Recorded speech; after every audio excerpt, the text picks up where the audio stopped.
una platja plena de sorra i una mama tortuga esperant. Està nerviosa i molt atenta perquè els seus ous s'han començat a trencar i han sortit les seves tortuguetes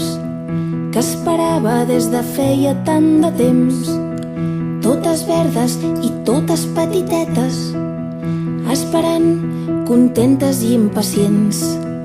per conèixer el que s'amaga sota d'aquest mar tan blau, per banyar-se amb les onades i escoltar el seu so tan suau, per saber què és una gamba o d'on surten els dofins, per començar el seu viatge amb la mama